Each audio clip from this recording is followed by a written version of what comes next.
Hey, hidey-ho, you guys.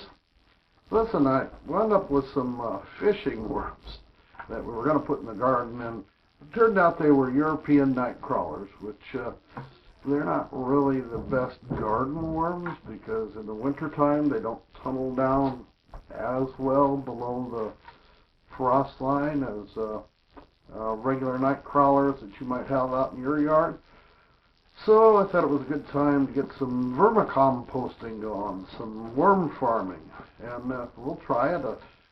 Vermicompost, the worm castings are probably the best fertilizer for your garden that you could possibly have.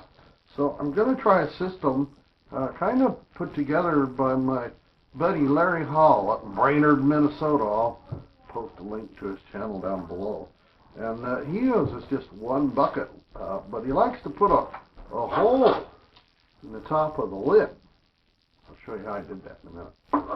And that way you can reach in and do whatever you have to do without having to worry about getting the lid off. And you got to have buckets with gasket inside that seals tight so the worms can't get out. And Larry doesn't use 2 buckets, but I'm going to because I don't trust myself in managing the liquid quite as well as he does. He just uses 1 bucket and uses a spray bottle and manages that to keep the peat moss that he uses in the bucket nice and moist, but not too wet. Well, I'm going to use 2 buckets and let one drain into the other, and I'm using pickle buckets that I get from a local restaurant for free. I get lots of them, as many as I want. So I'll just use 2 buckets and let one drain into the other, and then if I get any liquid in the bottom bucket, that's also what they call worm tea, which is a really good fertilizer. You could dilute it like maybe 10 to 1 even with water, and then water from a sprinkling can onto your garden, and that's a real good fertilizer too. So we're going to try this out, and as things progress, I'm going to show you how I put the 2 buckets together and get the worms going to start with, and then every couple weeks or so maybe we'll give you an update and let you know how they're doing and how the worm compost, my worm casting production works out. If it works real well, I can get all the buckets I want for free from this restaurant because I have an inside deal.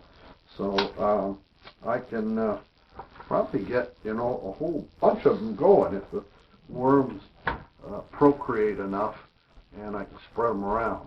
So and eventually, if I get enough worms growing and procreating and making babies, then I'll have some chicken food too. So here we go, and I'll show you how I did all this.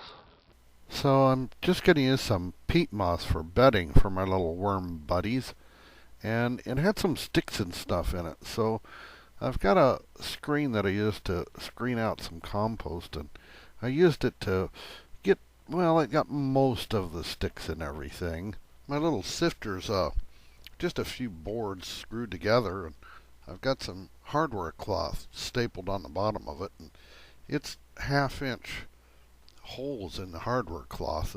Probably would have done better with 1/4-inch or something smaller.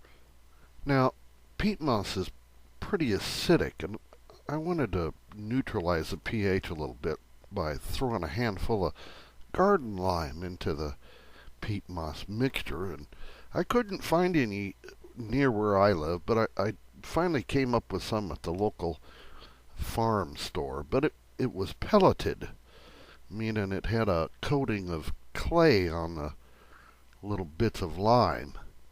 So I put it in a glass, a old mayonnaise jar, and soaked it with water for a while to get that clay off. Just a handful.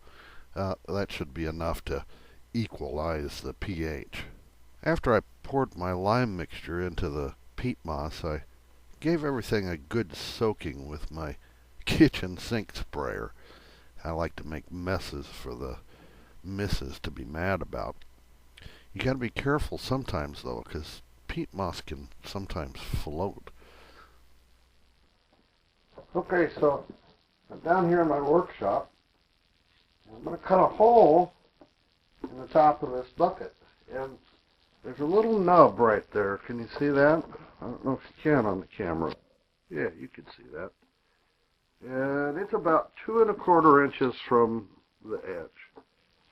So I'm going to find as close as I can to the center of this. Shouldn't be too hard. Take that scratch off and make a pivot point. And then I've got this divider here. And I'm going to put it right on the edge of that nub.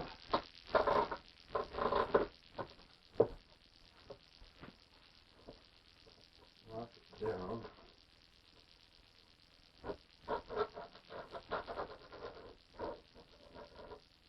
And I'm just scratching a little line in here.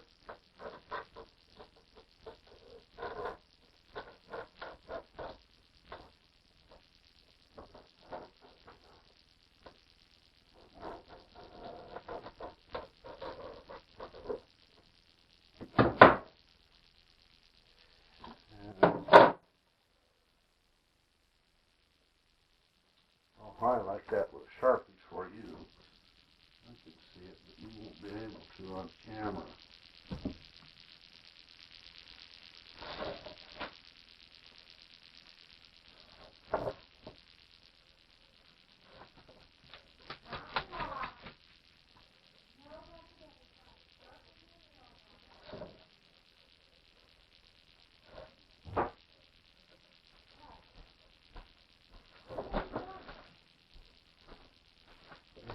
There you go. Yeah, it's not perfect, but it doesn't have to be. The worms won't care. And if you're doing this, don't worry about it, right? I don't have a hole saw that big, so. And now I'm going to take a jigsaw, I think, and cut that out.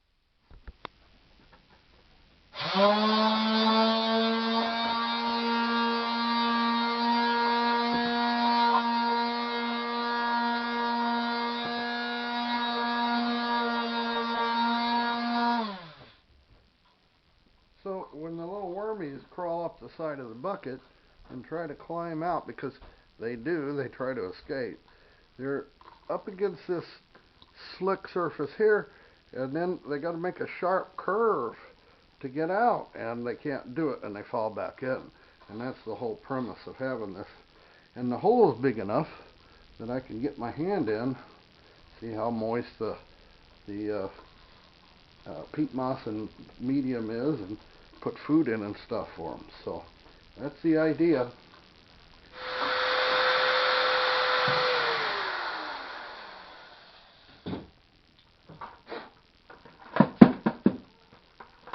So I just got done drilling a whole lot of little holes in there in the bottom of this bucket. Can you see? Yeah, you can. And I used the tiniest bit I had is a 3/32. Well, it's not the tiniest, but pretty darn small. So hopefully the little worms can't crawl out through those holes and get down in the bottom bucket and drown.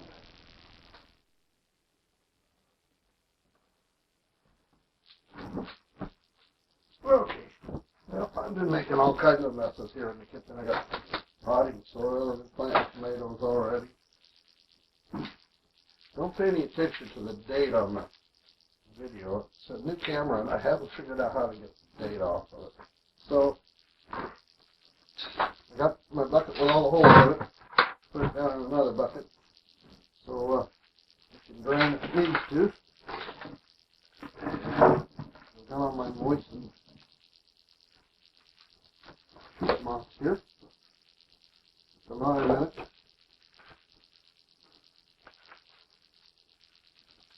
Roll that down in there.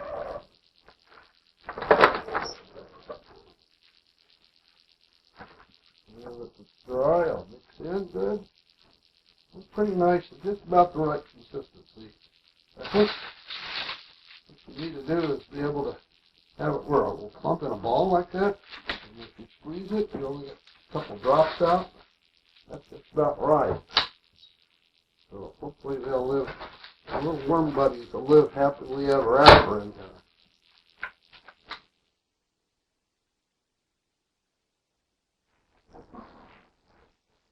So these are Icenia hortensis.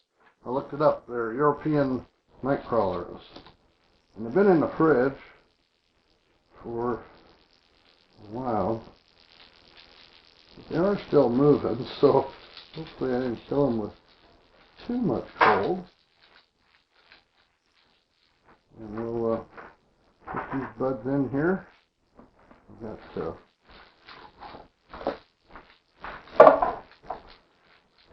90 of them all together.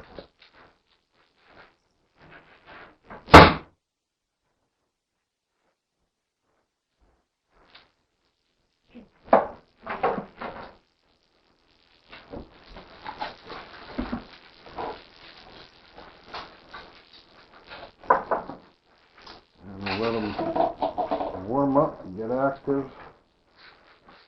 And I've got some damp newspaper here. Sorry, I just bumped the camera.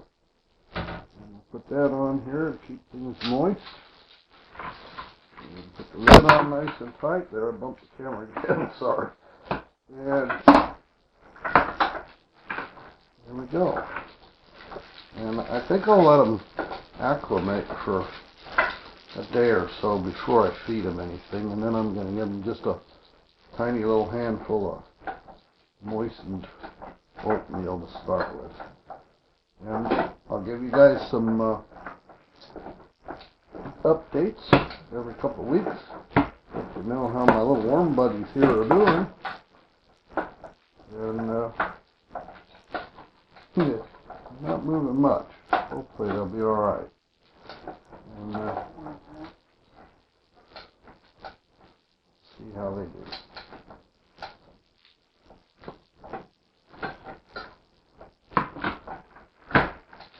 Hopefully they'll make some nice worm castings for the garden.